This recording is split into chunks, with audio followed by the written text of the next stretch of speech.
They skipped socialism. They went right to communism. He accuses far-left Democrats of being communists. Democrats accuse him of making America less affordable. His Georgia event aimed at highlighting the Trump investment accounts for kids and Republican candidates in the state. The president traveling there from Dover Air Force Base in Delaware after the dignified transfer ceremony for 4 soldiers killed last weekend in the fighting with Iran, including First Lieutenant Tyler Feehan, whose family lives in Georgia. The president inviting his loved ones to travel back to the state on Air Force One today. And they said, wow, this is something, thank you so much. But they're heartbroken. They're heartbroken. But they couldn't believe it. He calls all of the fallen soldiers heroes and defends the effort to prevent Iran from getting a nuclear weapon. Also warning today that the U.S. will hit a bridge or power plant anytime Iran shoots at a ship in the Strait of Hormuz. Iran threatening to hit similar targets in the region. Secretary of State Marco Rubio telling reporters, "We remain open to diplomacy. We remain open to working it out in a negotiated way. But right now, they don't seem to be serious about that. And so we're going to continue to protect shipping." This at a summit in the Philippines where he met with China's foreign minister as well. Tropical storm Bertha landing on the southern tip of Louisiana as it churns up the Gulf. 9-foot swells out here, 40-plus-mile-an-hour wind gusts here in Dolphin Island, which is just south of Mobile, Alabama. Fox Weather's Robert Ray. Tropical storm force winds extending out 100 miles from the center of Bertha. Storm surge, the other main threat. America is listening to Fox News. This is Eric Cushy from Curtis Pharmacy with big news. We are now accepting all Medicare Part D plans, including UPMC and Highmark. Service and care you need from a local provider you trust, including vaccines, compounding, delivery, and our Pack My Meds program. 90-day supplies are available too. Visit us in Claysville, Washington, Carmichaels, and our new location on Arch Street in Connellsville, or visit us on the web at curtispharmacy.com. Yinzer Palooza Weekend presented by Mrs. T's returns to PNC Park July 24th through the 26th when the Buccos battle the Chicago Cubs. Kick off the weekend Friday night with a free Yinzer themed tea for the first 20,000 fans. Then Saturday, the Doctor is in as the first 20,000 fans receive a Dr. Robbie bobblehead. Then cap off the weekend Sunday afternoon when kids 14 and under take home a Daniel Tiger plush while supplies last. Get tickets at pirates.com. Ousted Venezuelan leader Nicolas Maduro now has a trial date set for June 1st in New York City, where he and his wife made their latest appearance before a federal judge today, though the defense is still challenging their arrests on drug trafficking and narco-terrorism charges. First, by claiming Maduro can't be charged because he has immunity as a head of state. Secondly, by arguing the U.S. military raid that brought Maduro to the U.S. was illegal. On January 3rd, President Trump ordered U.S. Special Forces to capture Maduro and his wife, the former First Lady Celia Flores, in the presidential palace in Caracas. Maduro has called himself a kidnapped president and a prisoner of war. Fox's Brian Yennis at Manhattan Federal Court. The Trump administration says the raid was a law enforcement action against a suspect the U.S. did not recognize as a legitimate president. Hollywood in mourning for a young actress after a car accident. Kelly Hoddle, the young deaf actress who starred in Godzilla vs. Kong and Godzilla and Kong, The New Empire, has died. She was 18, according to TMZ. Her father, Joshua Hoddle, confirming Kelly was killed in a car crash in Maryland Tuesday morning. He later shared a video to Facebook explaining the circumstances of his daughter's death in American Sign Language, captioning it, "I am taking a flight that I never would like to take." Joshua, in between deep sighs of grief and tears, says he learned Kelly was in a serious accident and was told she died en route to a hospital. Kelly and her parents are all deaf, with 4 generations of the family coming from the deaf community. Michelle Polino, Fox News. Stocks finished lower. The Dow down 6 points after the numbers settled following the close. The S&P and the NASDAQ also in the red, with U.S. oil prices topping $87 a barrel during the session. I'm Lisa Brady. This is Fox News. The award-winning local, district, and statewide news is brought to you by Clayton Homes of Bell Vernon. Is it time to find a home that fits your lifestyle? Visit Clayton Homes of Bell Vernon. You'll find special savings along with beautiful, energy-efficient homes packed with features you've been dreaming about at Clayton Homes of Bell Vernon, 4500 PA 51. And now the news. And good afternoon, 5:05 on a Wednesday, 76 outside of our Davis & Davis studios. Good afternoon, I'm Nick Barczyk. More on the Weather Watch and sports in just a bit. PennDOT is investing more than $1 million statewide to train hundreds of new school bus drivers. The funds come from the latest round of PennDOT's school bus grant program, which comes from fines paid by drivers who fail to stop for buses. The money will cover training sessions and related costs for at least 430 prospective bus drivers seeking a commercial learner's permit, commercial driver's license, or a school bus endorsement. 26 organizations received money from this grant initiative statewide. The Bullskin Township Volunteer Fire Company has received a new 2026 Polaris Ranger ATV made possible through the support of the Fayette County Commissioners. That was announced this afternoon. The specialized vehicle will help first responders reach remote locations where traditional emergency vehicles cannot go, improving off-road rescue capabilities and making it easier to assist people in some of the county's most difficult to access areas. This week, today, after the lateral slide of the new $95 million Interstate 376 commercial street bridge in Allegheny County, PennDOT announced that I-376 is also anticipated to reopen next week ahead of the original targeted date of August 3rd. The lateral slide operations began Sunday morning. Using accelerated bridge construction techniques, crews moved the structure nearly 100 feet in 7 hours. The remaining 6 feet of the slide was finished Monday. This was one of the largest lateral slide projects ever performed in the state of Pennsylvania. And before the slide, the explosive demolition was Thursday of last week. Crews then went on to demolish the remnants of the former bridge and clear the necessary debris before beginning the slide of the new bridge. I-376 was closed to traffic July 10th, and the new projected reopening is ahead of the original date of August 3rd. People can view the bridge progress from a safe distance via the live feed camera on PennDOT's website, and John Myler, the construction manager, one of them on that project, will join the afternoon drive show with Doug Saltzman at 5:20 this afternoon. Pennsylvania Senator John Fetterman is announcing his support for efforts to legalize marijuana on the national level. Fetterman's office released a statement this week stating his support for the Cannabis Administration and Opportunity Act, a measure that would remove cannabis from the list of federally controlled substances. Fetterman is among many Democrats in Congress that want marijuana to be legalized federally. Cases of the intestinal illness cyclopsoriasis have jumped to more than 11,000 in 41 states. In a new update, the CDC reports there are at least 4,100 laboratory-confirmed cases and at least 7,400 additional cases that have not yet been confirmed by a laboratory. The outbreak investigation has been linked to at least 5 states, among them West Virginia. And Disney has cut hundreds of jobs in its latest round of layoffs. Pixar was reportedly the hardest hit among the Disney film studios. The layoffs also impacted some personalities at ESPN and the NFL Network. Those two networks are beginning to integrate. The cuts included longtime Baseball Tonight host Carl Ravitch, NFL analyst Ryan Clark, and NFL Network insider Tom Pelissero. This is the third round of layoffs at Disney this year. I'm Mark Mayfield. And now Monica Nelson with Wednesday's Consumer and Business News.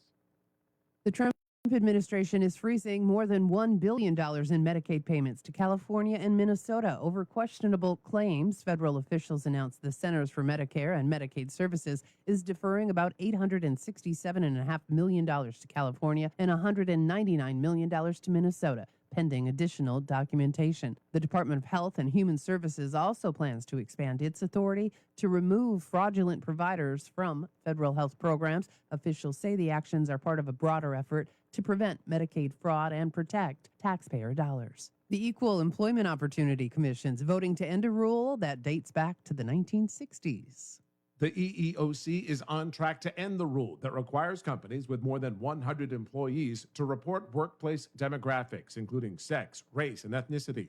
The rule was established by the Civil Rights Act to combat workplace discrimination. The EEOC claims the rule runs against a recent Supreme Court ruling that made it easier for workers from majority groups to sue for discrimination. The EEOC will hold a public hearing on the proposal next month. I'm Rory O'Neill. More next on WMPS. Is it time for your first home? Or time to trade up to a home that fits your lifestyle? It's time to visit Clayton Homes of Bell Vernon. You'll find special savings along with trade-in and trade-up deals. Imagine beautiful, new, energy-efficient homes packed with the features you've been dreaming about. Trade in and trade up at Clayton Homes of Bell Vernon, 4500 PA 51. Trade-in value toward purchase of a new home determined by resale value and evaluation by home center manager. Additional deposit may be required. And in sports, Bucco baseball this afternoon up in New York, a winner for your Pittsburgh Pirates. They beat the Yankees 5-3 in 10 innings in the first of the doubleheader.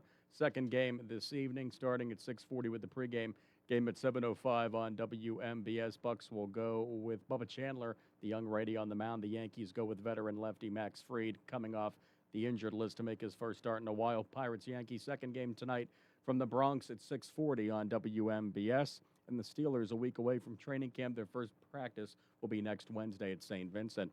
Now, the weather watch for all of southwest of Pennsylvania.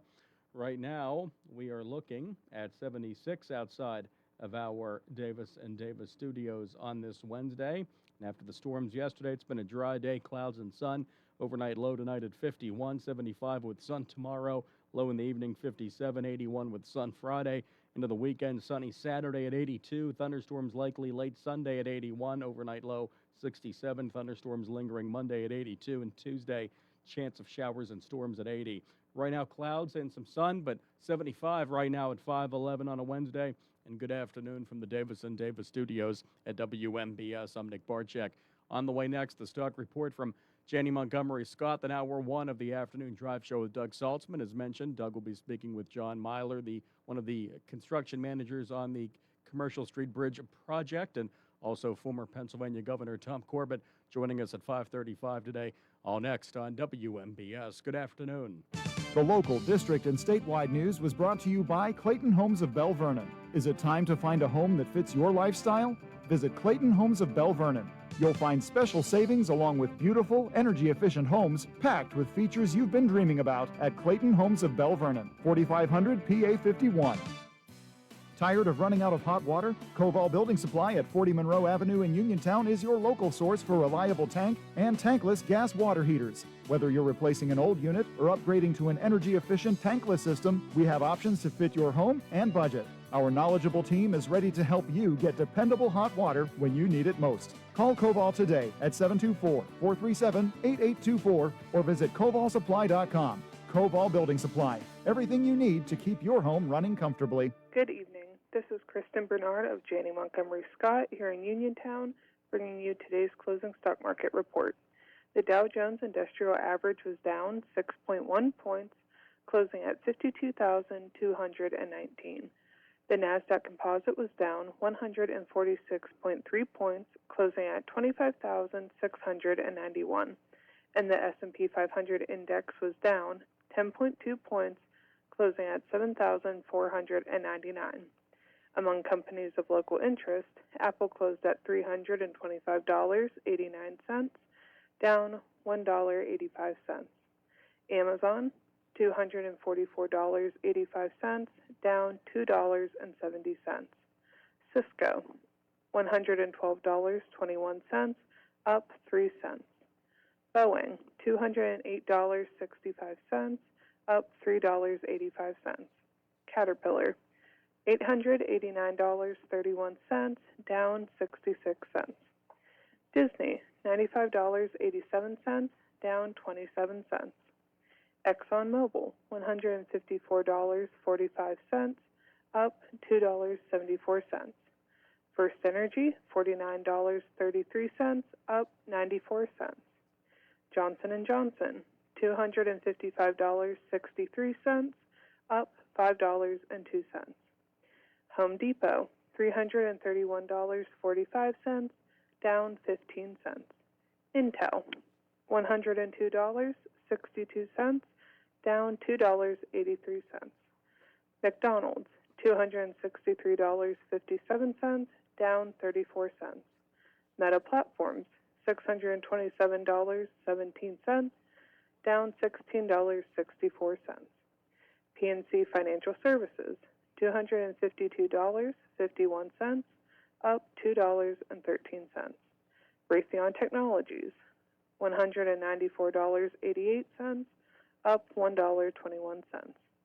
Rockwell Automation, $458.20, down $6.62. Tesla, $374.01, down $4.92.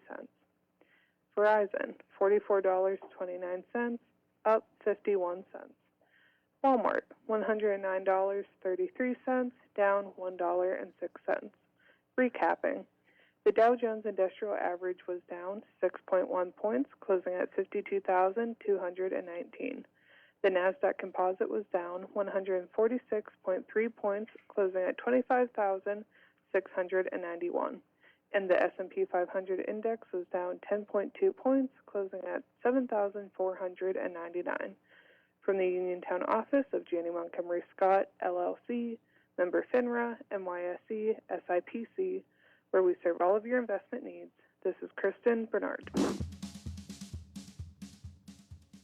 This is State Representative Charity Grimm-Krupa, proud supporter of agriculture, family farms, and rural Pennsylvania. That's why I'm excited to support Heartland with Haley. Haley has already made a real impact through her leadership in FFA, agriculture, and service to others. Now she's using her voice to celebrate the people and traditions that make rural Pennsylvania special. Tune in to Heartland with Haley. Paid for by Charity for PA Rep. Main Street Theater Company presents Rent, July 24th and 25th at 7 p.m. and July 26th at 2. A Tony Award-winning musical and Pulitzer Prize drama winner, Rent follows the life of impoverished young artists and musicians struggling to survive and create in New York's Lower East Side. With songs that rock and a story that resonates with audiences of all ages, Rent has become a pop culture phenomenon. Get tickets online at statetheater.info or call 724-439-1360.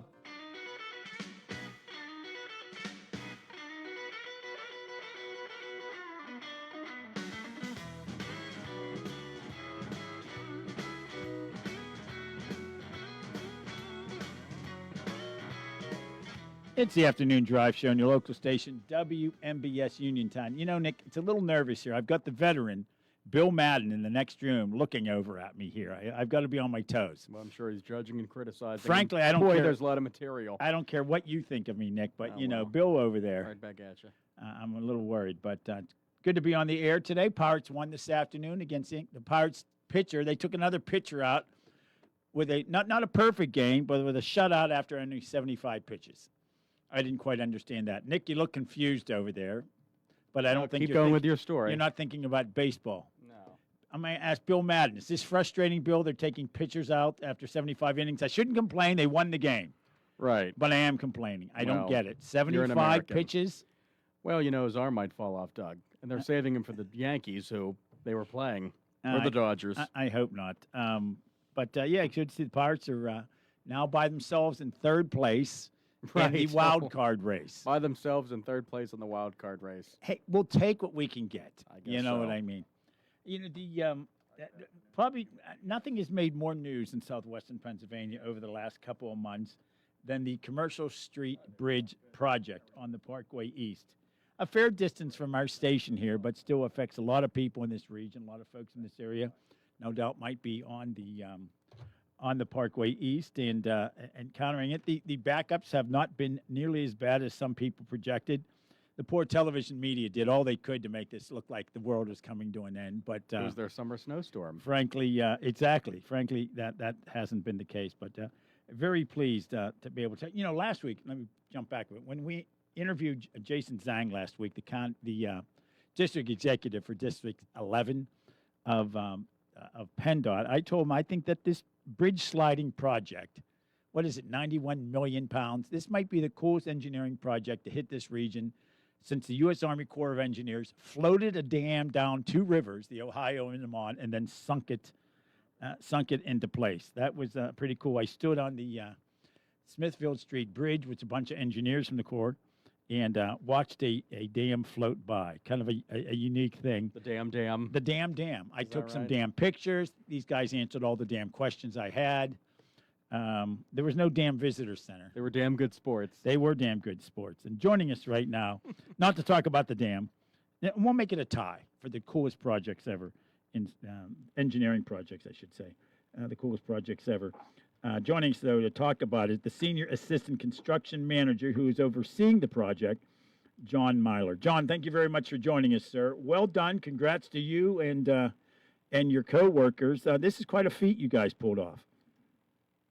Yeah, good afternoon. Thanks for having me. Yeah, it certainly is. Even through my career, this is definitely probably one of those highest points in my career to date. Yeah, the PennDOT has pulled off some good projects recently. A few years ago, when there was a fire under I-95 near Philadelphia, they managed to get that reopened very quickly. But this project here, building a bridge, and I went out there to see it. Don't worry, I was in the safe zone. I didn't go anywhere where I wasn't allowed. Thank you. I guess a zone with heat-seeking cameras would have caught me if I was in the wrong place, I suppose. That's pretty cool technology that you had. It's sad that you had to do that. Yes. Yeah, we had John Wayner on from the Pirates a couple weeks ago, and this topic came up, and he said, well, the world's full of stupid people. So, yeah, you have to fly drones over something, make sure nobody's in the way when you're imploding a bridge. But this idea of sliding a bridge in place, jacking it up, dropping it in place, not the first time it's been done, but this is the biggest in Pennsylvania history, right? Yeah, absolutely. To this scale, we've done smaller bridges, maybe just bridge decks onto existing foundations, but never a full structure of this scale. And certainly, even the folks that we had involved with it, Mammoet, the subcontractor, actually had the equipment to move the bridge. Even they were impressed with the size of this, and they do quite a bit around the world. It's when you think about if this had been done the old-fashioned way, shut down one lane in each direction on the Parkway East, which frankly backs up. It's a mess when everything's flowing smoothly. That would have taken how many years if you'd have done it the old way of just one lane at a time? Yeah, it would have taken us at least 3 to 4 years.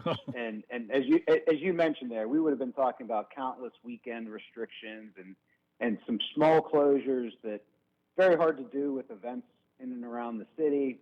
And on top of that, weather conditions and things like that. It would have been a major issue for traveling in and out of the city for years if we hadn't done it this way. Yeah, it really is amazing. When I went out there and said, my gosh, there is a whole bridge sitting right there waiting to slide into place. I was thinking maybe when I went to see it, it was just going to be the metal superstructure. No, it's the whole bridge. My gosh, there were guardrails on it. It was ready to go to slide right into place. Even the light poles. We even had the light poles on it. Yeah, that is crazy. The lines were probably painted on it for all I know. What do I know? Not yet. We're going to do an overlay here. For heaven's sakes. No lines yet. No line. Do you hear that, Nick? There's no lines on the bridge. Well, I'm not as impressed as I thought it was going to be on this one. But yeah, right. Kidding aside, it really is quite the project. 25 days was the original timeline. It might be beat. That might open sooner, but we're still counting on the 25-day thing, which is still an amazing feat. You think it's under a month. The implosion. This is sort of funny. I give out my email, radiosaltzman@gmail.com, and I got an email from somebody asking if I would raise the question. She said it was hard to see. There was too much dust floating around. I'm like, well, I don't think they can control that in an implosion. I said, but I think you can get a sense of what the implosion was like, despite this person's complaint that there was too much dust to see it. But that implosion. Funny. Go ahead, jump in. I was going to say, funny with that too is, with the Canadian wildfire smoke. We got a lot of people saying, was that because of the bridge blast? And I had to say, no, that's a much larger issue in the area that has nothing to do with the bridge implosion. Yeah, that you would have had to implode, I think, the Great Wall of China to get that much dust or smoke. Yeah, right. But the dust did settle in, and an impressive bit of work. Anything so far? The talk has been this has gone smoother than one can imagine. The implosion, it wasn't as if the whole bridge was coming down. You guys did quite a bit of demolition work even before that implosion, correct?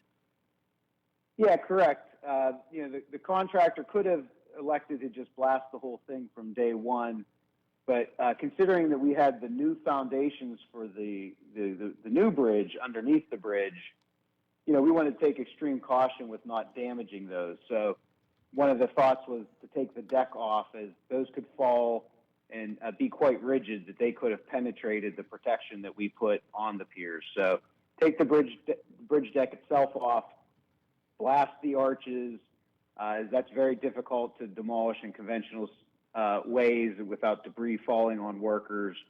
And so that was the selected method, and obviously we're very happy with the way it went, and certainly the quickness of the process. Now, this bridge, I understand, 75 years old. Was that the original bridge when that parkway first opened? Yes, that's the original Parkway Bridge, and we have a lot of really old, neat photos of when it was constructed, and you can see the tunnels in the distance just sort of being finished, and no bridge in place. There's some really good photographs of it being constructed. It's always amazing when you see stuff like that. Of course, the bridge to nowhere back in the day, which was the Fort Duquesne Bridge, that sat like that for quite some time. Yes. Yeah, the interstate highway system back then, the Penn Lincoln Highway, as it was called, and this approach to it really is innovative. I'm guessing the bridge experts come to Pittsburgh every year and get on one of the Gateway Clipper boats, stand on the top deck and look at all the bridges. I'm guessing you've got engineers from literally around the world paying attention to how this was done, correct? Yes, yeah, I've been to that conference several times, and it does really garner a lot of attention here in Pittsburgh. And this process itself is going to garner a lot of attention across the nation. I even talked to some folks that had a relative that's an engineer in Seattle who was keeping an eye on our live stream camera and was constantly asking for updates of what we're seeing here in Pittsburgh and how's it going. So yeah, people certainly around the nation, maybe even farther, have been keeping an eye on this. We're talking to the senior assistant construction manager, John Mylar, who is overseeing the project, the Commercial Street Bridge project at the eastern side of the Squirrel Hill Tunnel. I watched a national documentary a while back and talked about bridges, and they talked about Pittsburgh and its bridges, and the one senior engineer from somewhere around the world said, it's like a bunch of kids got together and decided, okay, in Pittsburgh, we're going to build every imaginable type of bridge we can think of. And Pittsburgh is known for that. You float down the river, and you're going to see just about every imaginable type of bridge that one can build on the three rivers in Pittsburgh, aren't you? Yeah, it certainly makes me look back at my career and say, wow, I guess I picked a good location to be a bridge engineer, right? I mean, I've got plenty of work for my whole career in this area. Yeah. I saw once, and I'd never been able to check to see if it's accurate. The bridge heights are mandated so that boats can go under them from the mouth of the Mississippi at the Gulf all the way through up the Mississippi, up the Ohio, right up until the Smithfield Street Bridge. And the height of that bridge above the water level it does not comply with those rules because it's a historic bridge. Do I have that right, or was that just a myth I heard once? I don't know if it is the lowest point, but I do know that bridge is historical, and for those reasons, we can't modify it. So that may be true what you're saying about the lowest point, but I'm not aware if it is or is not. Yeah. Now, I know that one of the stacks on one of the Gateway Clipper boats lowers itself so it could go under that bridge. Interesting. That's great. Yeah. As well. So a tremendous job. So what's the latest on this? Of course, everybody's saying, "Hey, is it going to open early?" 25 days seems pretty darn impressive to me. Under promise, over deliver, I think is the old term. So what are we looking at now as a potential open date if it's not the 25-day limit? Yeah, we're very confident at this point. We are going to be done before August 3rd. Right now, we're targeting the middle of next week, and we still got quite a bit of work to do here to get us to that point. A little bit of weather early next week that concerns us a little bit, but we're certainly on track to be open significantly earlier than originally anticipated. I guess you engineers can control just about everything except the weather. And also the controlling the detours. I have a job where I'm frequently in the Oakland area. I've been impressed with how smooth traffic is flowing through Oakland. I mean, at one point a couple weeks ago, it was down to one lane on Fifth Avenue because of construction. Obviously, that was going to be eliminated in time. But the detours, it takes longer naturally, but nothing even close to what a lot of people were concerned about. Correct? Yeah, correct. And PRT was a great partnership there of facilitating getting off the road to give us more volume through the Oakland area. And we did significant signal timings along the corridor as well. And as you mentioned, I've been very pleased with what we're seeing with traffic, and certainly thanking the public as well, and being tolerant of what we got there. But the 3 routes that we've really been advertising have been performing extremely well. I mean, very little could come good out of a pandemic like COVID, but people did learn, and companies learned that folks can work from home. And I'm guessing a lot of people who would have to have used the Parkway East are taking that option for, yes, it's 25 days, but that also includes weekends. So I think a lot of folks maybe have jumped on that opportunity as well, to make it pretty clear that we can survive something like this. The Parkway East, the Parkway West are 2 of the busiest highways in Pennsylvania, correct? That is correct. Yes, very high volumes of traffic, and unfortunately, the city of Pittsburgh doesn't really have a good beltway like many other urban cities around the country, and it forces everyone to have to come through the downtown, which I guess there's benefits of the skyline to look at as part of that. Yeah, we don't. A lot of cities that do have those beltways are a lot flatter. It's hard to build anything without multiple bridges. When you think of something like the Turnpike's Montfayette Expressway, I think 1.5 miles is the longest portion of it without some sort of a bridge or major cutaway to put that through. Maybe we'll see that at some point the Beltway Connect, which starts at the airport, goes to 30, now 79. Maybe some point it'll go over to 43. We'll wait and see if that occurs at some point.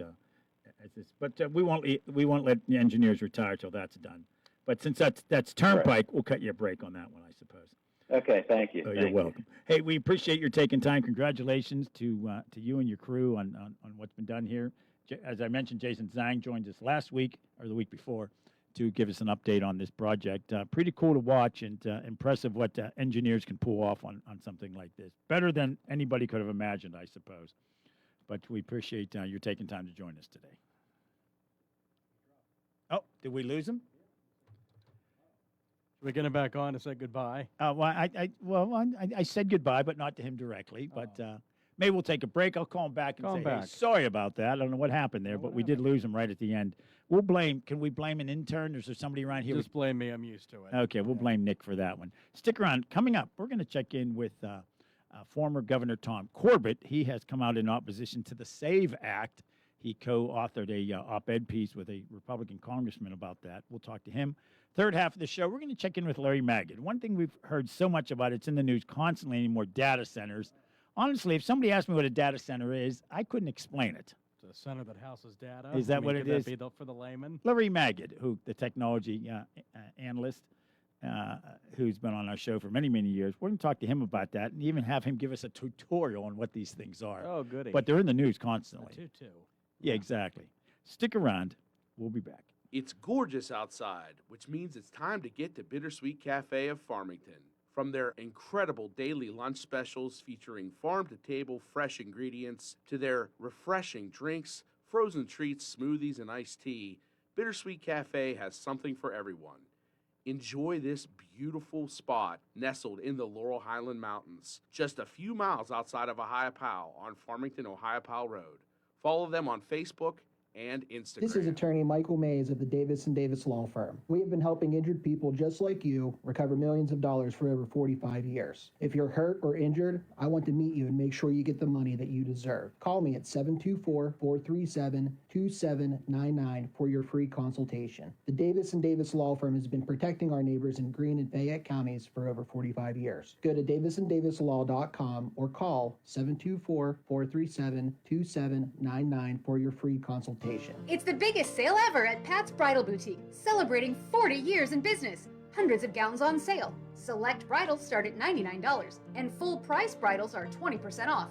Select bridesmaids gowns only $25, and short summer dresses for special occasions start at $29. Never too early to think about prom. All Pat's prom gowns also on sale, so hurry for best selection. Star Spangled Savings end July 31st. Open Tuesday through Saturday. Pat's Bridal Boutique, West Crawford Avenue in Connellsville. Route 21 Furniture, take the road to your perfect home. Sleep well tonight. Try out a new mattress from Route 21 Furniture with a large selection of mattresses, all sizes and comfort levels, with great prices, free local delivery and setup, and financing options. Route 21 Furniture. Open weekdays 9 to 5, Saturday 10 to 5, Sunday noon to 4. 724-737-2222 or Route21Furniture.com. Route 21 Furniture, take the road to your perfect home. Warm weather means you'll be spending more time outside.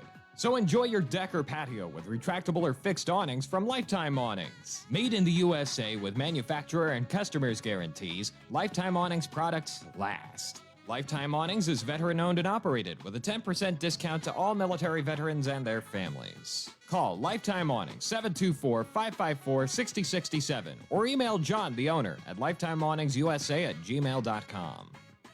Bad hair day? Bad day at the office? Bad day behind the wheel? Hey, stuff happens, even to the best of us. At least your car insurance rate doesn't have to take a hit. Get Erie Rate Lock from Erie Insurance. Gives you a great rate that stays put until you change a car, driver, or your address. Plus, seriously good service. Now that's something to smile about. Your Erie agent in Uniontown and Ross Traver Township is Sprowls Insurance Group, 724-437-9812, or go to sprowlsinsurance.com. Erie Rate Lock does not guarantee continued insurance coverage and is not available in all states. CareerLink is your one-stop resource for employment and training-related services. Visit CareerLink and you'll have access to many programs and agencies for assistance with economic, educational, and job-related needs. For more information on all the programs available to you, contact CareerLink at 724-434-JOBS. That's 724-434-JOBS. Businesses come in all shapes and sizes. Integrity doesn't. For more than a century, the Better Business Bureau has set the standards for how businesses should operate honestly and ethically. So when you're looking for a business you can trust, check to see who's BBB accredited and who isn't. Always choose the Better Business. Look for the BBB seal because it's looking out for you. That's why it's the sign of a better business. And find a better business anytime at bbb.org.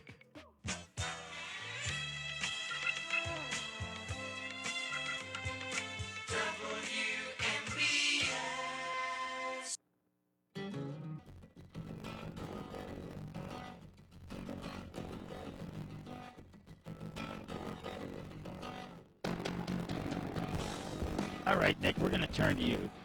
Who is this coming out of the break here? The liner music, as we call it in the business. Greta Van Fleet, their rock band. Very good. Any relation to Sutron? Not, and no relation to Greta Van Sutron. Yes, exact same thing. Or Fleetwood Mac. That's her musical name. Greta Van Sutron. They're a great band, rock band. Yeah, very cool, very cool. Someone new. I was listening to some of, it's available, I think, illegally so far, the new Rolling Stones music. I think it's cool. Yeah, Foreign Tongues. Yeah, it's great. I mean, those kids have a future. I think they do. Jagger and Keith. Before you know it, they're going to be playing at Westview Park again. They'll be out of their parents' garage. Rebuild the dance hall at Westview Park. The Rolling Stones will be back. Give them another 20, 30 years. They might be able to play I was going to say Civic Arena, but back in the day, Chuck Brinkman was a radio guy in Pittsburgh, very well known, well respected. And he was the one, at the time, KQV brought the Stones to Pittsburgh before anybody knew who they were. And he was in charge of getting 4 dates from the Stones. And as I've said several times, there's about 10,000 women in the Pittsburgh area who claim to have been those 4 dates. And somebody who went out with Mick Jagger and the boys, Kiefer and the rest. I want to thank PennDOT. It was a great interview we just had. We apologize. We lost him right at the end of that interview. But we want to thank John Myler for joining us. He's the project manager.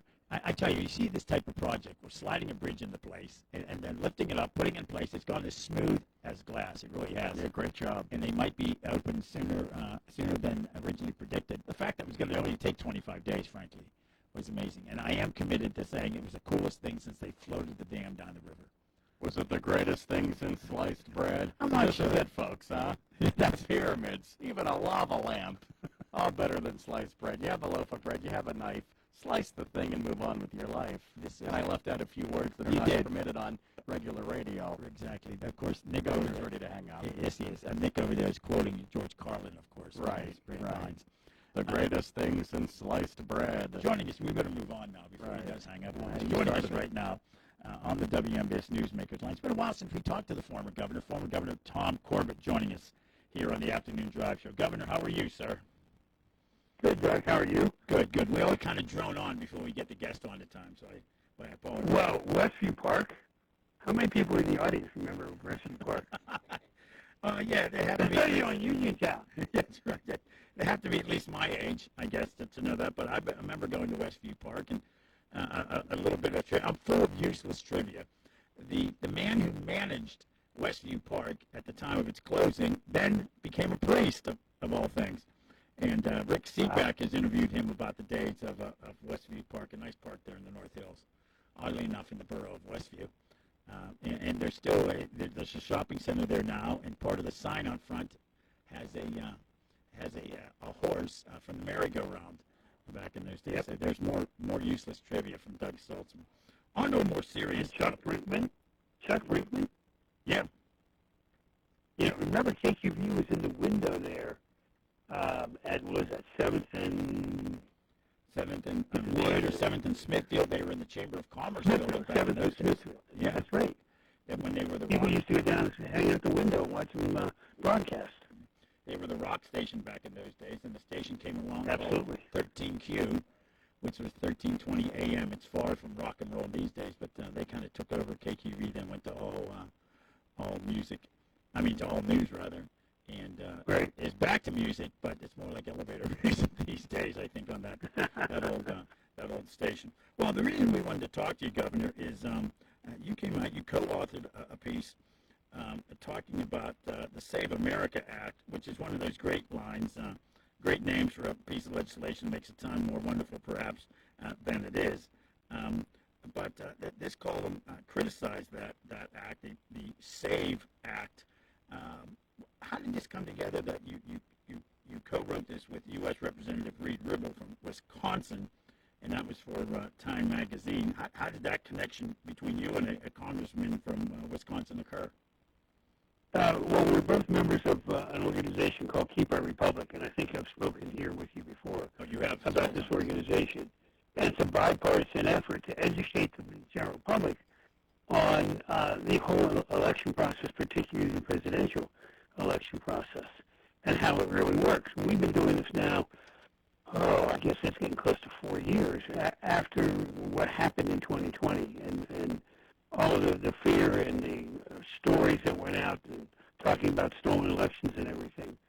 And we really do elections a little bit differently in this country because each state runs the elections for that state, whether it be federal or state elections, the process of that. And we look forward and we've been educating people.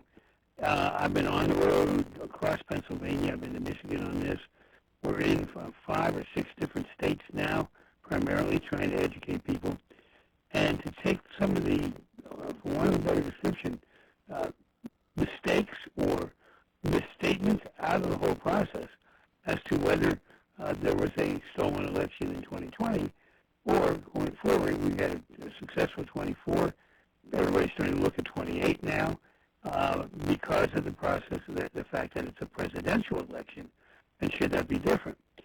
It has not gone away from the body politic, from the conversation going on.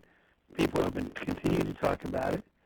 But I have been saying since I got involved in this, I have been a prosecutor most of my professional life. I believe you should have evidence before you make statements.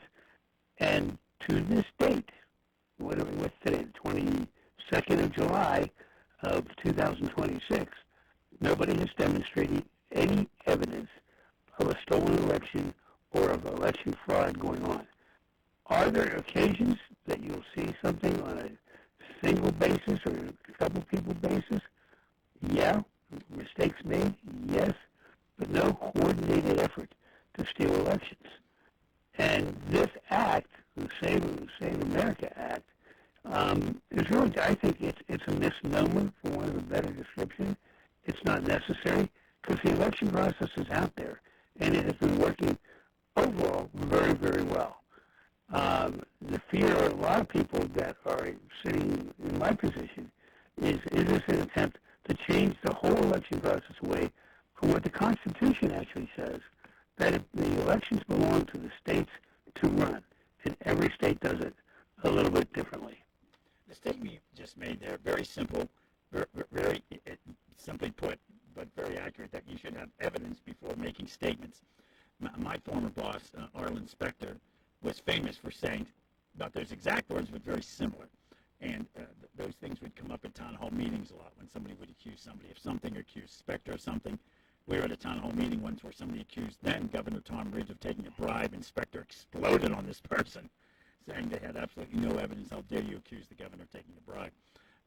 But it's a very simple way of putting it. You should have evidence before making statements. And it seems, and you talked about this in this column. By the way, the headline of that column, were conservative Republicans, the SAVE Act is a mistake. Again, simply put, but strongly put. The idea that there are already laws in place to make sure non-citizens can vote. That's exactly right. We have enough laws, right? Do we ever? I mean, the legislatures, you have 50 legislators, if you're not counting the territories, and you add the territories in. You have, the counties have their process to make laws. Federal government has their process to make laws. In this case, we're trying to fix something that really isn't broken. Right. And if there are issues, they are minor. I think years ago, I went to college in Erie, and I moved back to Pittsburgh after college, and I was registered to vote in Erie at the time, then registered back here. And I voted in Pittsburgh and then drove up to Erie for a campaign event on election night, and I bumped into a friend of mine at a polling spot, and she said, you're still registered here. You want to vote twice? I said, no, I don't think I better vote twice. I don't think I should do that. So there are issues, especially, my gosh, that's 40 years ago, that someone's name might not have been taken off a voting roll in two different places. But I don't think one could refer to that as voter fraud or a stolen election. Far from it, correct? No, I agree with you there. And particularly consider 40 years ago, did we have computers? Maybe. Maybe, yeah, they were... maybe. Yeah, really. They were just starting. Radio Shack had them, I think. Yeah, that's about it. Right. And the whole process now is so different. And I don't even know, let's take Fayette County. I'm not sure whether they have, I'm pretty sure they don't have the old lever machines that we used here in Allegheny County for years. And you probably have the paper where you fill in the dots. It slides in, it gets fed, and then it goes to a central depository. How that gets there probably varies in all 67 different counties a little bit, but it all gets to the final number. The issue becomes a lot of times is they want to say, well, why does it take so long? I would say that in many cases it's not taking as long as people think it is. We've become an impatient nation. Right. Because everybody is making predictions. Well, with the exit poll, and I really hate exit polls, the exit polling indicates that Joe Blow is going to win by 60%. Well, that's an exit poll by somebody who walked out the door, was asked a question, well, who do you vote for? And if somebody asked me who I'd vote for, I wouldn't tell them. Or maybe I would say I voted for the person that I didn't vote for. That's not reliable. The only reliable number is the count. It's always very interesting, too, when you have those exit polls. When you had elections over the years, my gosh, going back to Roosevelt, where he was winning at the time 46 of 48 states, or Nixon winning so many, or Ronald Reagan winning 49 of 50. Yeah, you could call an election pretty early on those days. That's not the case anymore. Sure. When you've got such a close electorate, the president's winning without a majority of the popular vote, but winning the electoral college vote. Yeah, I think even think of the days that Jimmy Carter was criticized for conceding the election when the polls were still open in California. So the days of, and I've never quite understood the need for media to want to predict things early. You ran, of course, you served as Pennsylvania Attorney General. Mike Fisher, they called the race for his opponent the first time he ran. His opponent made an accepting speech, and they had to call him at home later that night, woke him up, and say, by the way, you lost. And you hear great stories about that. I remember being in Mike Fisher's headquarters in the private room, and we're still watching. Said, I think you're going to win this thing. It's getting close to spread. That happened to me too. Yeah, When I ran for Attorney General, the very first time that happened to me, we actually sent everybody home. The AP actually called the vote for Jim Eisenhower, that he was going to be win. I have a newspaper clipping on the wall at home in my house that the Post-Gazette put out, Pennsylvania elects first Democratic AG. Yeah. It didn't happen. Yeah. Not only did I not lose, I won by over 110,000 votes in that race. Almost as famous as Dewey defeats Truman. Yep. You should have held the newspaper up for one of those famous photos, as President Truman did back in the day. I remember when Mike Fisher was sworn in as Attorney General for his first term. Jim Roddy was the MC, the late Jim Roddy, and he said his opening line was, "This just in from the AP." Mike Fisher wins the election, which was a classic Jim Roddy line. He would. Yep. He was a good way of doing that. We are talking with former Pennsylvania Governor, Prosecutor, Attorney General, U.S. Attorney, not a bad resume, Tom Corbett. Something about Tom's getting like the governor of Pennsylvania. I'm not sure. Yeah. How that happens over the years. It's fascinating when you take a look at pieces of legislation like this. Somebody once called me from the media and said, "Doug, is it true that this bill is called One Big Beautiful Bill?" I'm like, yes, it's called One Big Beautiful Bill. And the Save America Act, it's almost, how do you vote against something like that? Just from the name alone, back when they used to have, civil rights legislation called civil rights legislation, and you're just you're setting yourself up for a campaign ad against you if you vote against something called civil rights. Sure, right. But this is an example, yet another example of this. So it seemed like it was, again, simple. I like simply said things, but the idea that there's already laws to do just this or do just that to protect non-citizens from voting. What was the purpose of this legislation? I know you're not the spokesperson for the supporters, but it was just to be able to say they did it? Well, it would be interesting to see if you could get the original people who introduced the bill in Congress. Why did you do it? Why did you see it was necessary? I suspect that it came from, the other branch of the government saying, well, we need to get this bill done because we can't have cheating or anything. I suspect a lot of it had to do with the 2020 election. But I don't know. All I know is it's unnecessary, and it is somewhat confusing.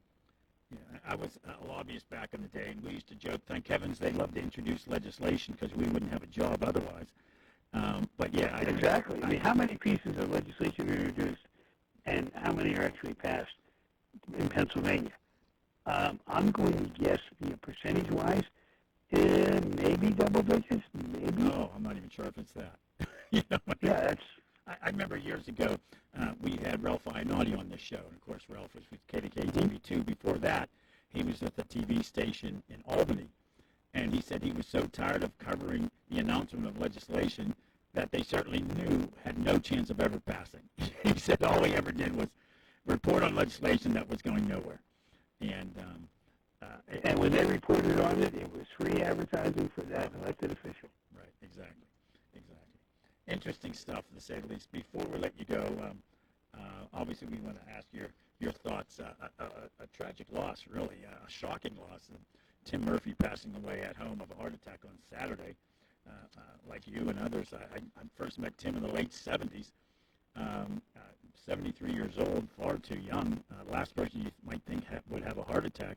But his impact in the state Senate and Congress on issues related to mental health was almost unprecedented, wasn't it? Absolutely was, but I actually knew of him before he ever ran for office because he was a psychologist, and he worked with children. And he worked with one of the children of child of a very good friend of ours, who, when this little boy was visiting in his house, a great kid, but, you just wondered, what's going on there? He's grown up to be a great man, but the influence that Tim had on this young boy, who's now in his, at least 40s probably, 40s, was the one that stuck with me whenever he started running. That, running was secondary to his natural talent and his God-given ability to work with people, particularly young people.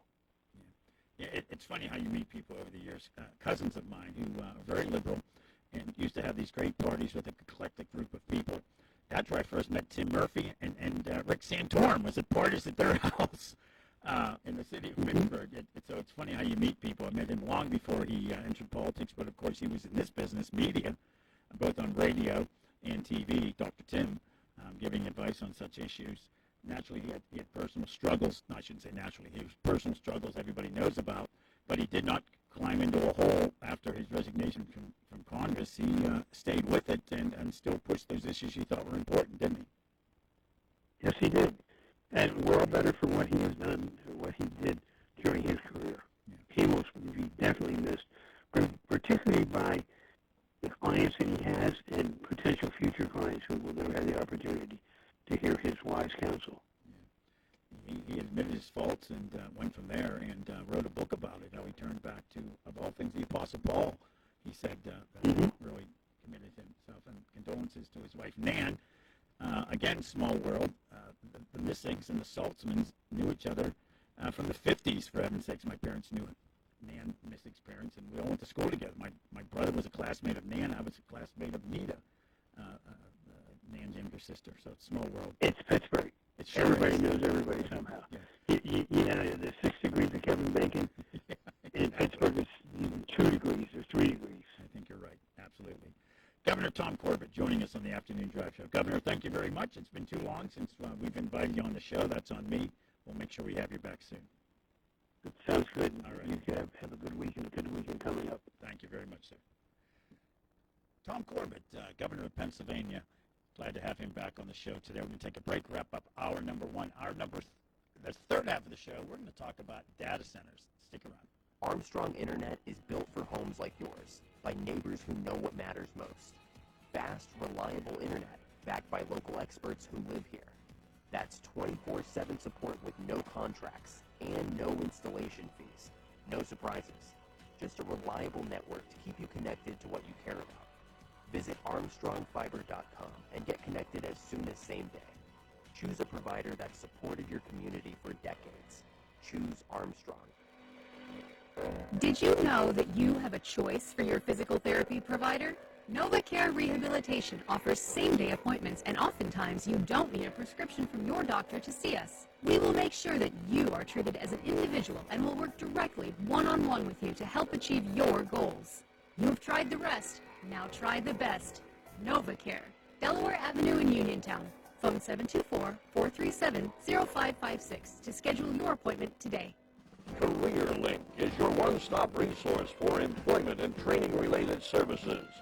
Visit CareerLink and you'll have access to many programs and agencies for assistance with economic, educational, and job-related needs. For more information on all the programs available to you, contact CareerLink at 724-434-JOBS. That's 724-434-JOBS. Palooza Weekend presented by Mrs. T's returns to PNC Park July 24th through the 26th, where the Buccos battle the Chicago Cubs. Kick off the weekend Friday night with the free Yinzer themed tee for the first 20,000 fans. Then Saturday, the Doctor is in as the first 20,000 fans receive a Dr. Robbie bobblehead. Then cap off the weekend Sunday afternoon when kids 14 and under take home a Daniel Tiger plush while supplies last. Get tickets at Pirates.com. Be prepared with CHIP, free or low-cost healthcare for Pennsylvania kids and teens. From checkups to unexpected bumps and bruises and everything in between, CHIP has you covered. Don't wait until you need it. Be prepared with CHIP. Because every kid deserves quality healthcare and every parent deserves peace of mind knowing their kids are covered. CHIP, free or low-cost healthcare for kids and teens under age 19. Learn more at chipcoverspakids.com. Paid for with Pennsylvania taxpayer dollars.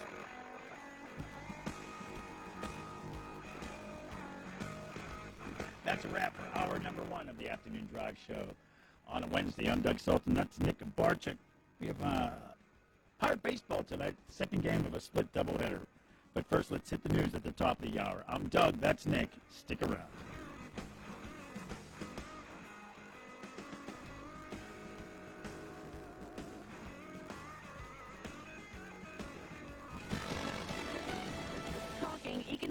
policy. I'm Lisa Lacera, Fox News. That was one of the key themes of President Trump's speech during a speech in a key swing state. The president put affordability in focus during an event in Marietta, Georgia. 2 years ago, our country was dead. And now we're the hottest country anywhere in the world, respected by everybody all over the world. President Trump concedes energy prices are up as a result of military strikes against Iran, but says inflation is falling. And this is despite this. It's going on. The stock market is at 73 all-time highs since the election. Think of that. The cost of living is the top issue for voters, according to Fox polling. And support for President Trump's handling of the economy has fallen 13 points since March. Fox's Jared Halpern at the White House. On Iran, the president said they continue to get hit hard. They want to make a deal. But I say they're not ready to make a deal. Because every time they make a deal, they want to change it and everything. They're not ready. They'll be ready very soon. This coming even as the U.S. and Iran continue to exchange fire. The president traveled to Georgia after attending the dignified transfer of 4 soldiers killed last weekend in the Iran conflict. Been there many times before. This was in particular something very sad. The president invited the family of Lieutenant Tyler Feehan, who was from Georgia, to travel back from Delaware there with him on Air Force One. By a vote of 216 to 214, all Democrats opposing, the House has adopted a $95 billion budget proposal that would fund the Iran conflict and other White House priorities. But Republicans were divided over the plan, conservatives expressing concerns because there's no spending cuts to offset the cost. Wall Street, the Dow lost 6 points, the Nasdaq minus 146, the S&P off 10. America's listening to Fox News.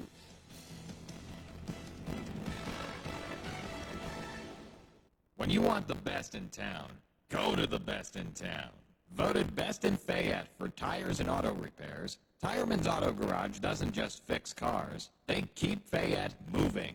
From brakes, rotors, and oil changes to alignments, state inspections, and quality new or used tires, they do it all, and they do it right the first time. Need tires? Tireman's Auto Garage has them. Need repairs? They handle it. Need it done by people you trust? That's Tireman's. Tireman's is also your go-to spot for golf carts and golf cart accessories. Whether you're looking for a full cart or lift kits, wheels and tires, headlight and taillight kits, they have everything you need. Worried about a tight budget? Don't be. With Acima and Snap Leasing, stress-free financing is always available.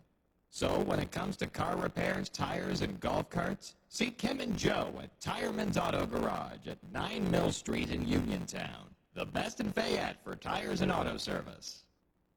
Chaotic Democratic primary in Wisconsin has the party asking for a do-over. Outgoing Wisconsin Governor Tony Evers endorsing fellow Democrat David Crowley, who previously dropped out of the governor's race, who's now back in after Lieutenant Governor Sarah Rodriguez dropped out last week over a campaign funding scandal. The chaos prompting the Wisconsin Democratic Party to ask the State Elections Commission to allow tens of thousands of voters who've already cast absentee ballots to vote again against rules previously set by the commission. A do-over would also trigger a court battle with the primary in Wisconsin just 3 weeks away. Jeff Manasso, Fox News. The Federal Reserve Bank of St. Louis says the number of U.S. adults out of the workforce has surged to more than 100 million in June. The overall number of those who are not working is now higher than at the height of the Great Recession or the COVID pandemic. It covers all Americans aged 16 and over who aren't currently working, and that includes retirees and students. But if you drill down even further, 5.3 million workers, or about 5% of the total, have dropped out because they are discouraged or they're not even bothering to look for work. Up to 22% of America's non-working population are on long-term illness, disability, or other forms of benefits. Fox Business's Ashley Webster, retirees make up about 50% of those not working, while about 16% are in school full-time.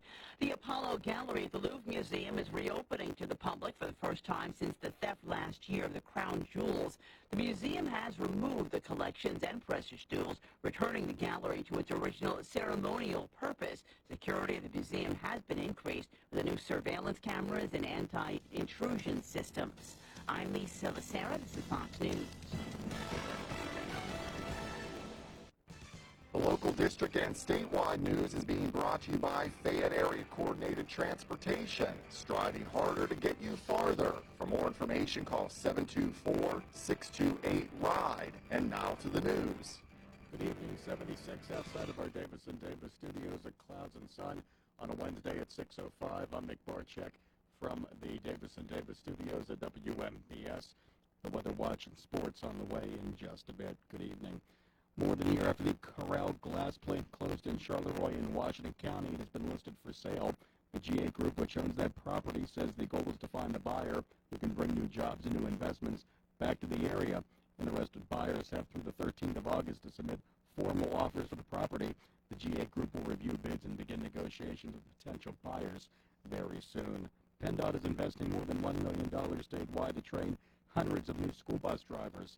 The money comes from the latest round of PennDOT School Bus. That's the PennDOT School Bus Grant Program, which comes from fines paid by drivers who fail to stop for buses. The money will cover training sessions and related costs for at least 430 prospective bus drivers seeking commercial learners permits and commercial driver's licenses or school bus endorsements. 26 organizations received money from this grant initiative throughout the state of Pennsylvania. In Fayette County, the Bullskin Township Volunteer Fire Company has received a new 2026 Polaris Ranger ATV made possible through the support of the Fayette County Commissioners. The specialized vehicle will help first responders reach remote locations where traditional emergency vehicles cannot, improving off-road rescue capabilities and making it easier to assist people in some of the county's most difficult to access areas. Parkway East is expected to reopen by the middle of next week as PennDOT has replaced the commercial street bridge outside of the Squirrel Hill Tunnel. PennDOT touted the project as a stunning achievement today during a briefing at the site of the bridge replacement. They say they will have completed the project and open the parkway in less than 3 weeks. And they say crews will still be working around the clock and that they look forward to the bridge being open as soon as they can open it. John Myler, one of the construction managers in that project, joined us last hour on the Afternoon Drive Show. That interview up on our WMBS Facebook page. Officials say the confirmed number of cyclopsoriasis cases linked to an ongoing outbreak could be higher than 11,000. The CDC reports that a recent update announced that over 4,000 cases have been linked to the outbreak around 41 states, among them Ohio, Michigan, and nearby West Virginia. And other states in the South have seen a recent spike as well. Cyclopsoriasis cases typically reported between May and August every year, but it's normally only a handful or a few dozen, but right now over 11,000 have been confirmed. And in West Virginia, Governor Morrisey has formally asked President Trump for a major disaster declaration. The Mountain State is seeking help from multiple counties after flooding devastated the region of northern West Virginia in June. Damage assessments show over 180 homes were damaged and 12 destroyed. Morrisey wants federal individual assistance for housing, counseling, and legal services, along with statewide hazard mitigation money. They say the aid will help families rebuild and protect communities from future flooding. And the Equal Employment Opportunity Commission is voting to end the rule that goes back to the 1960s. The EEOC is on track to end the rule that requires companies with more than 100 employees to report workplace demographics, including sex, race, and ethnicity. The rule was established by the Civil Rights Act to combat workplace discrimination. The EEOC claims the rule runs against a recent Supreme Court ruling that made it easier for workers from majority groups to sue for discrimination. The EEOC will hold a public hearing on the proposal next month. I'm Rory O'Neill. Now Matt Madison of the latest technology news. OpenAI says one of its artificial intelligence systems hacked into another AI company's servers on its own. The company, in what they call an unprecedented cyber incident, said its AI model gained unauthorized access to tech startup Hugging Face's servers while testing the cyber capabilities of its systems. Hugging Face co-founder and CEO Clement DeLong signaled he was not surprised, saying they suspected the cyber attack might have come from a frontier lab, given the sophistication of the agent. And that's technology news. We have more of it this hour with Larry Maggot talking data centers on the Afternoon Drive Show with Doug Saltzman. But next, sports and weather on WMBS. Take the fact. Need to get to work? Run errands? See a doctor? Fact connects Fayette County. Ride our convenient routes through Uniontown, Connellsville, Brownsville, even to Pittsburgh. Seniors 65 and older ride free on fixed routes. People with disabilities get big savings, and Medicaid recipients can ride to medical appointments at no cost through our shared ride and paratransit services. Find out if you qualify today. Call 724-628-RIDE or visit factbus.com. Fact, your ride, your independence. In sports this afternoon in New York, Pirates beat the Yankees in 10 innings, 5-3 to take the first game of a split doubleheader. Second game this evening, pregame at 6:40, game at 7:05 on WMBS. Bucks will send Bubba Chandler to the mound, Max Fried for the Yankees. Pirates and Yankees in New York on the way at 6:40 this evening on WMBS.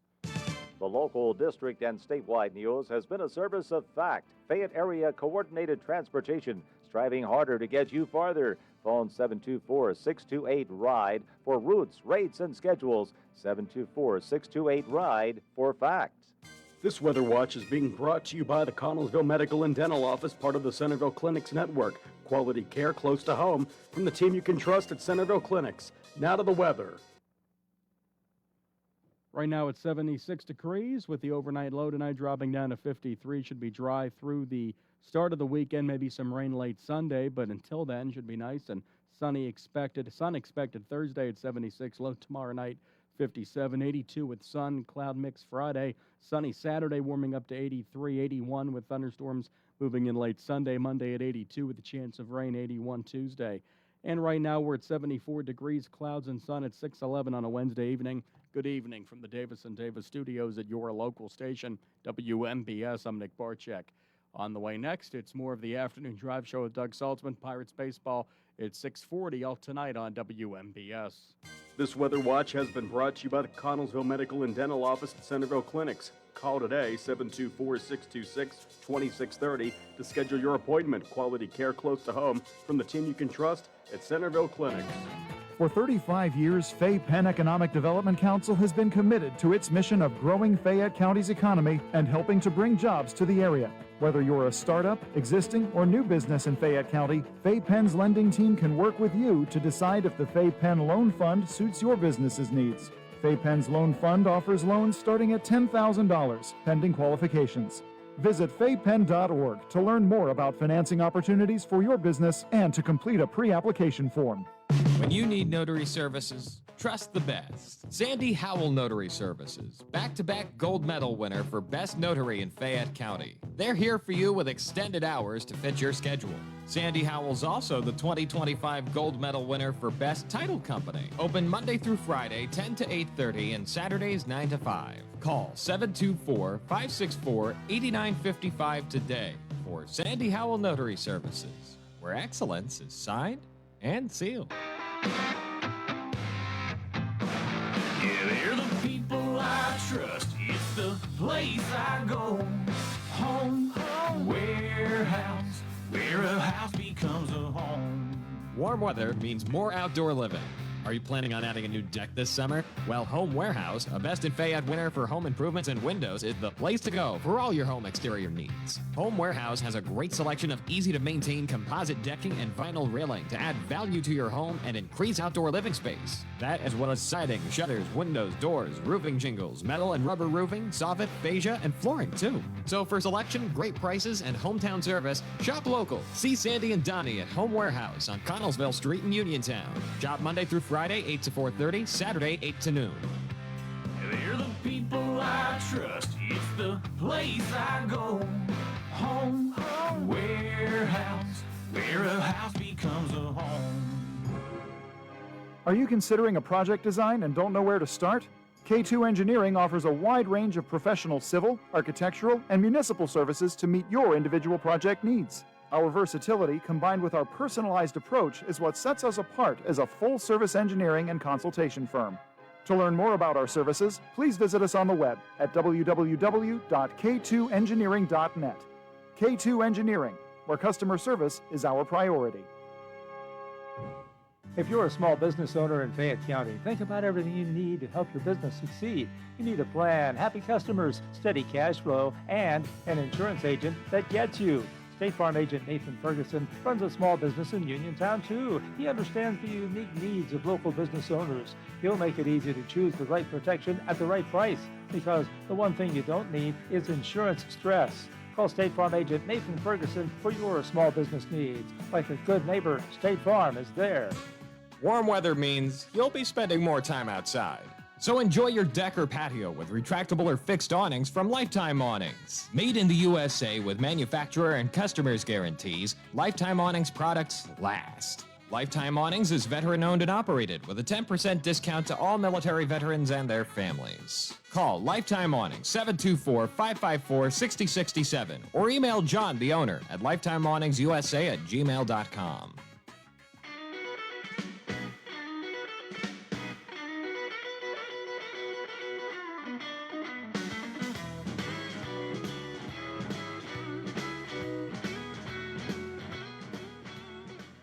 Good conversation we had with former Governor Tom Corbett in the first half of the show. It'd be a good interview. If you didn't have a chance to hear it, go back to our Facebook page and check it out. He co-wrote a column with a U.S. representative from Wisconsin opposing the Save America Act. He is part, and we've had him on before, former Republican governor. He's part of our Keep Our Republic group. Who opposes such legislation. It seems like there's already legislation to assure those types of things. So no doubt he'll get the wrath of the president for opposing the Save America Act. Yeah, I think there are probably laws already out there making sure who can vote is allowed to vote. So again, I want to thank the governor for joining us on the afternoon drive show in the first hour. Don't forget Pirate Baseball tonight, doubleheader today, a split doubleheader. Last night's game, boy, they called that game at 2 o'clock in the afternoon. It was supposed to be first pitch at 7:05. So the Pirates won this afternoon. Second game starts at 7:05. We'll go to the pregame show at 6:40. Joining us right now, it's been a while since we've talked to him, a couple months. Our best friend on the show at times, at all times. I should say that at all times. He's one of our best friends on the show. Technology analyst Larry Magid. Larry, how are you? Haven't talked to you in a bit. Good. Nice to hear from you. Yeah, it's good to hear. Good to have you, and sooner or later we're going to get that Larry show on this station. We keep getting around to that, and we sure do. We sure do miss you and your former colleagues from CBS News. Still kind of stunning where that all is at this point, but it's good to hear from you, Larry. Have a chance to talk to you. Data centers are all over the news. This region right here, the county we're located in, the Chamber of Commerce had a special event talking about data centers. The pros, the cons, etc. I don't recall an issue hitting the news so strongly as data centers, and I don't know if there's been an issue in the news so much that I know so little about. It's one of those hard things to explain, and I don't recall something hitting the news this strong. But you tell me. Yeah. They're basically. Yeah, of course, the reason why they're coming out of what seems like nowhere is the boom in AI, because AI uses a lot of processing, a lot of data, and needs very powerful systems to do the processing. So you go on to ChatGPT and you ask a question. Now, you might be using a teeny amount of the battery on your iPhone or your, electricity, whatever, if you're plugged into your PC, but that query is being processed by computers somewhere, and those computers also are using energy. Now, that particular query probably isn't using very much. It's probably a trivial amount, but you multiply over the course of a day around the world, and you're talking about a lot of electricity. And you have to cool these things with water. They take up a lot of space. And so, they're controversial, but they're necessary for the processing and storage and all the little things that spin around. They don't literally spin around, but all of the electronics that make AI possible. Yeah, the amount of power that's required for these is sort of puzzling, because you think of the days in the Pittsburgh region, power providers, it was so critical for electric arc furnaces when the steel industry was much larger than it is now in this region. And Duquesne Light, of course, which powered a lot of this region, lost a great deal of their customer base when those steel plants shut down. So you don't think of computers using all that much power. I've joked about it before on the show. 10 years ago, you could have bet somebody $1 million, and somebody would have taken that bet that 3 Mile Island would never open again, or that it would open again. And no kidding. I remember 3 Mile Island. Yeah, I was living in Massachusetts when that whole thing happened, and I was very close to paying a lot of attention to it. But yeah, no, it really is a huge drain on data, and this is a worldwide phenomenon. China is investing a great deal in data centers, and with telecommunications being what they are, I understand why, for example, President Trump is very bullish on data centers, because it is a potential competitive situation with China and other countries. And in fact, today, I believe, I don't know whether it was an executive order or what he did, but he did something around promoting data centers, but also, I believe, making a statement that he doesn't want these costs to go to ratepayers, which I think is a good thing, that you and I don't have to subsidize the likes of Meta and Google and others that are running these data centers by paying more for our electricity. So if that's the case, I applaud that. But the bottom line is that they are needed, and they're expanding, and they're going to take up a lot of space and use a heck of a lot of energy. Yeah. And water, too. Water is a big deal in California, as you know. Right. Absolutely. And it's interesting, too. Communities in this region either seem to be adamantly opposed or doing everything they can to attract them, data centers to the region. Well, that's typical of any development. It could be a supermarket, The people who want to shop or are hoping to get jobs or invested in the company are going to love it. And the people who want less traffic and less congestion and a more, kind of a more bucolic surroundings are going to hate it. And I get it. I wouldn't want one down the street from me. That makes me a NIMBY, I guess, not in my backyard. But obviously, as a heavy user of AI, I guess I'm guilty as anybody in terms of creating the demand for them. Yeah, it's interesting when you talk about something like NIMBY. Not in my backyard. And we used to joke there was also Nope, which was not on planet Earth. Well, don't laugh. That actually is a plan, right? I think Elon Musk wants to put them in space. I did not realize that. Which has its own issues. Oh no, there are proposals to put them in space, and that might make sense. But I mean, space can be congested as well. It's not infinite. I mean, it seems infinite, but the amount of space that we can get stuff into is far from infinite. Yeah, you're absolutely right on that account. When you think about these technology things and people wanting them or not wanting them, solar farms are a big issue now too. And there's a vineyard we like to go to, and now they've taken out some of those vines and they put in a solar panel thing. I'm like, wow, it was a lot prettier looking when those were vineyards. Couldn't they have put those a little out of sight? But that's an issue too, of course, in communities. Yeah, and everything has its trade-off. To somebody who loves renewable energy and wants to see it, I love solar, but on the other hand, I get it. I love vineyards too, and maybe they're not mutually exclusive in the same spot. Yeah. So tell us, going back to a simple tutorial, when I try to keep things down to a simple case, I say put it at Doug Saltzman level. So what is a data center? If you were to bump into somebody in an elevator, you had 30 seconds to mention it. What is a data center? I literally have researched it and can't fully understand. It's hard. Basically, it's a building which has a lot of computers in it and a lot of storage. So a computer consists of many components. It's the processor, but a lot of storage. So a lot of, either probably not hard drives anymore, probably solid state storage like SSDs that you have in your phone, in your laptop, and a lot of processing power. So that when someone does a computation, does something from your house or your phone, your phone, as smart as it may be, isn't doing much of the processing. It's basically sending that query somewhere, and that query is winding up. So you go to ChatGPT and you say, "How old is Larry Magid?" And your phone doesn't know how old I am, but it's connected to ChatGPT, and ChatGPT goes to a data center, and it runs the process, and it goes access to some memory, or maybe it searches the internet, and all of that takes energy, and it returns the information, and it does that in a building basically full of computers. It's fairly straightforward. Building full of computers. When I first joined Senator Arlen Specter's staff in 1986. We put together a news conference at the University of Pittsburgh. It was a collaboration between Pitt and Carnegie Mellon University, where they wanted to create what they wanted to call a Pittsburgh supercomputing center. And, at the time, it wasn't quite the days of computers with tubes and what have you taking up an entire city block, but it was darn big. And then that Pittsburgh supercomputing center still is still what they call enabling discovery, and all the way Great. back now to '86, which is hard to believe that's now 40 years ago. Yeah. But Yep. that was, I guess, some of the early days of data centers, if I think of it that way. Yeah, well, it was a computer. Again, it was a different model because the supercomputer was doing all of the computations, and of course, it had data storage.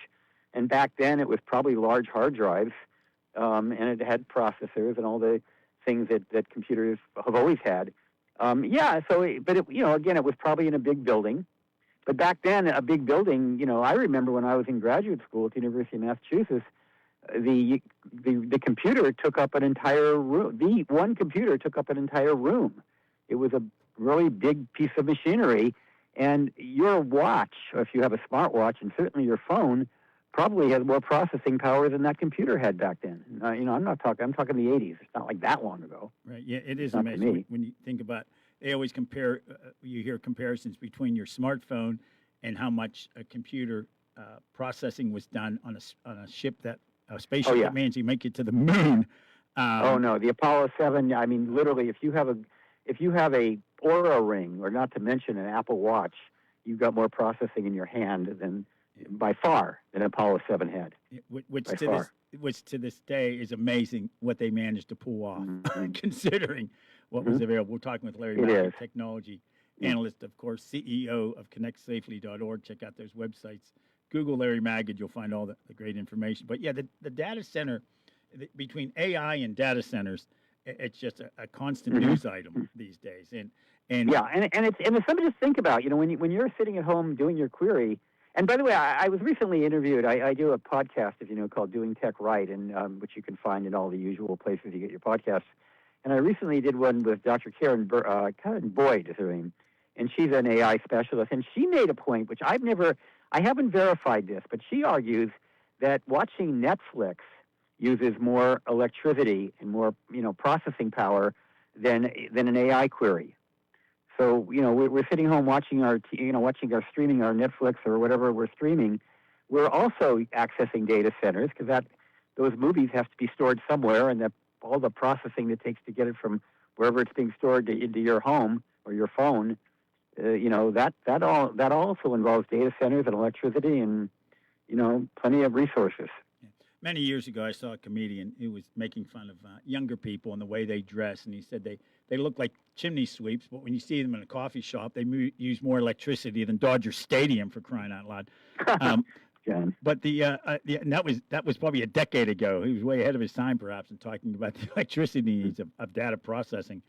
Again, in fact, we reported on it here at WMBS about a local community holding a town hall meeting to address Ross Straver, I think, to talk about the rumors going around that there was an eminent data center coming in that was going to take over a local park.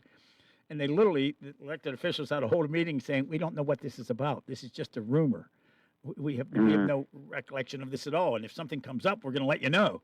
But that's the conspiracies. Well, it's funny how it's not really funny, but data centers are something that many people are worried about. Some people are worried about immigration facilities moving into their communities, these large human warehouses where, they want to basically imprison immigrants that are, I guess, that's another, I'm not here to get political, but just that is another example of something that many communities are up in arms over. And, I get that too. There was rumors that the local Penn State campus's dorms are going to be housing illegal immigrants. That was going around. Oh my God. Point. Completely inaccurate. I hope that one's inaccurate. Yeah, it is. The students living there were probably shocked to hear that news. The rumor mills, and nothing has raised that to higher levels than, of course, the internet. Right. Again, that's the other thing too. Is that something there may be a glimpse of truth to it, or it might be a possibility, and then it gets online, and then it gets amplified, and then it somehow becomes fact in the minds of people who are looking at it. And you can get me on the soapbox day in and day out about why you need to be a critical thinker when you're online and not believe everything you see or hear on the internet. I've been giving talks about scams and whatnot, and I said it might make you sound like you're very much of a skeptic or just a contrarian, but you really should question anything and everything at times. You know, what I say is be skeptical but not cynical. That's And one of the things that does bother me about the skepticism that I think we all need to have is when we fail to believe what is true.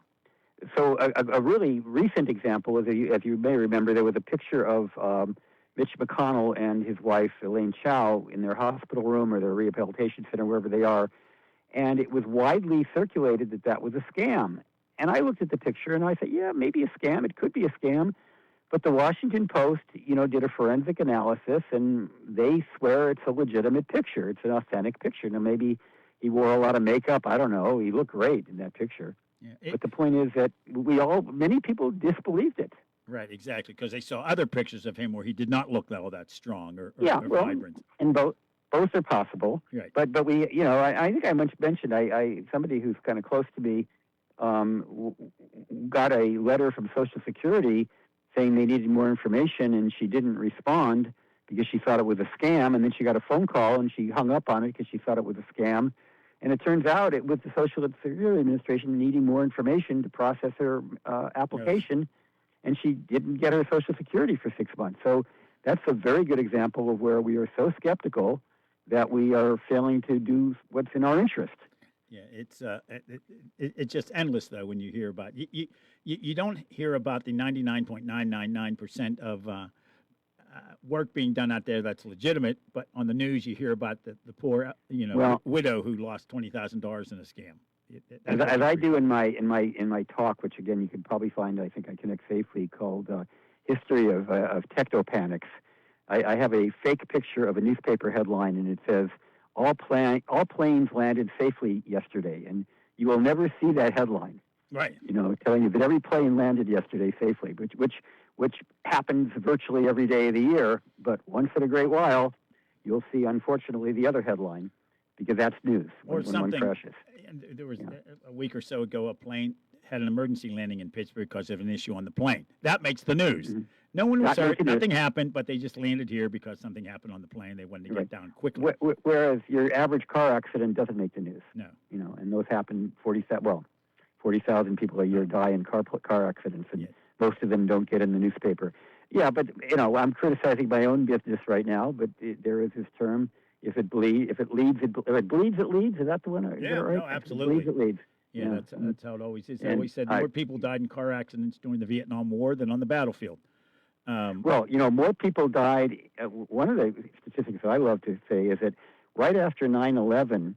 The number of people who died in passenger mile traveled went up, not because of airplanes, but because people were afraid of airplanes and were driving more. Oh, yeah, isn't that crazy? And because they were so afraid of dying in a plane crash, they were driving. And as we know, cars are more dangerous than airplanes, even when you encounter horrible days like September 11th. Even when you count those in the equation, cars are still more dangerous than airplanes. Maybe not that one day, but certainly over a period of time. And we're getting awfully gloomy here, but I'll take that one step further. More people are killed every year driving to and from airports than on the airplane.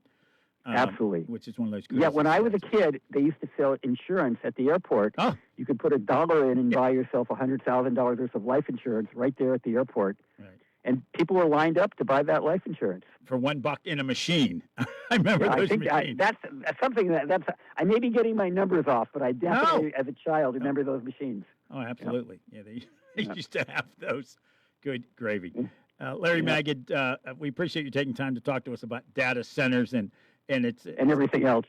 As we always do, and that's why people enjoy our conversations. And that's why I love talking to you. You are the most fun interviewer I have ever worked with, because you let me, and we both go off in different directions, but hopefully the audience doesn't mind. Well, Nick and I always say, and our listeners are probably tired of hearing this, we talk serious topics, but we don't take we don't take ourselves seriously. Very good. And it's a good way to have conversation and make them enjoyable. We don't want to have C-SPAN around here. We'd rather have something a little more. It has its place, but not on the Nothing wrong with C-SPAN, but it's a different different genre. A different animal. Good talking to you, Larry. Thanks so much for joining us. Nice talking to you. All right. Bye-bye. Thank you. Let's take a break. Pregame coming up in about 6 minutes. Stick around. This is Eric Cushy from Curtis Pharmacy with big news. We are now accepting all Medicare Part D plans, including UPMC and Highmark. Service and care you need from a local provider you trust. including vaccines, compounding, delivery, and our Pack My Meds program. 90-day supplies are available too. Visit us in Claysville, Washington, Carmichaels, and our new location on Arch Street in Connellsville, or visit us on the web at curtispharmacy.com. Some things just go together, like bread and butter, blue jeans and Saturdays, best friends and phone calls.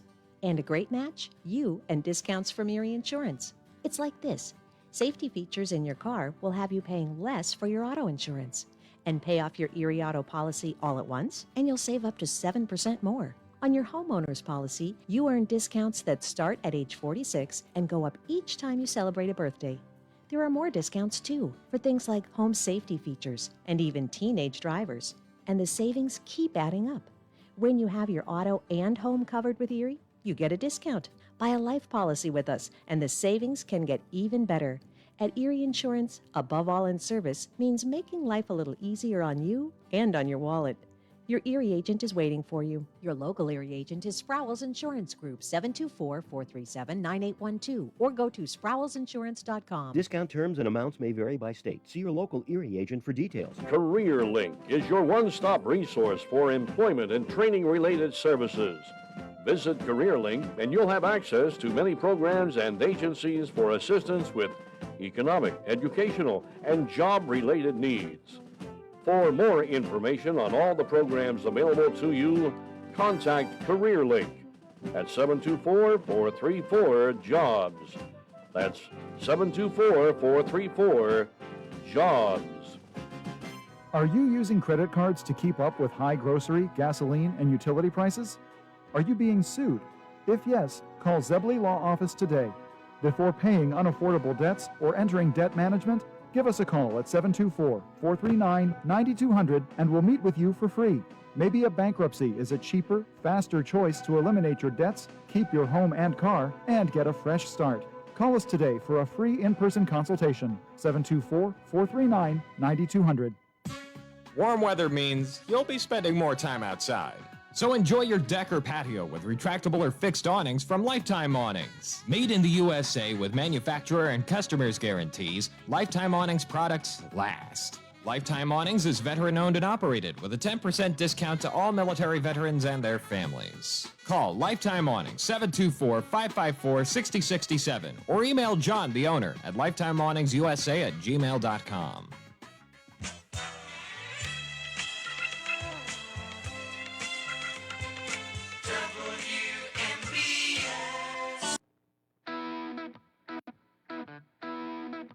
Nick says he likes this song better, and that's why it's playing.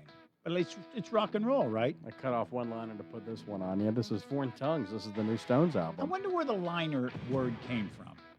It doesn't line anything. It's music you play at the beginning or the end. Just a term. Of a commercial break. Because it's snappier than what you just said. The music that plays at the end of a commercial break. We picked a word that would summarize that better. Maybe liner stand L-I-N-E-R. Maybe those are the first letters in each of something. I don't know.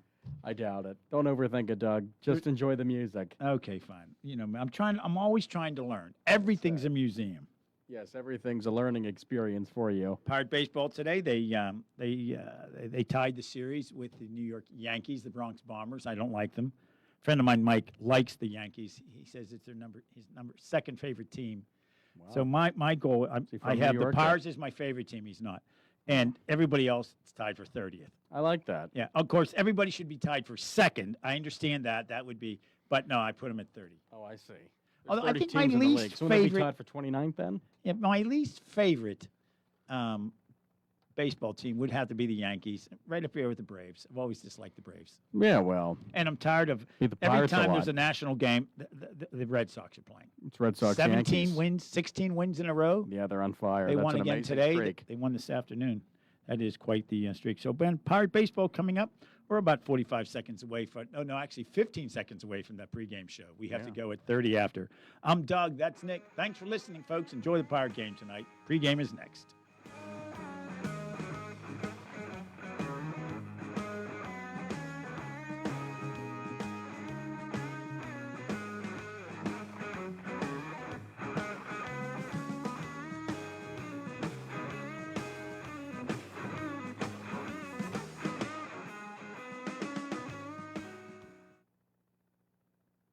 The Pittsburgh Pirates pregame show on WMBS is brought to you by Goodwin Como Attorneys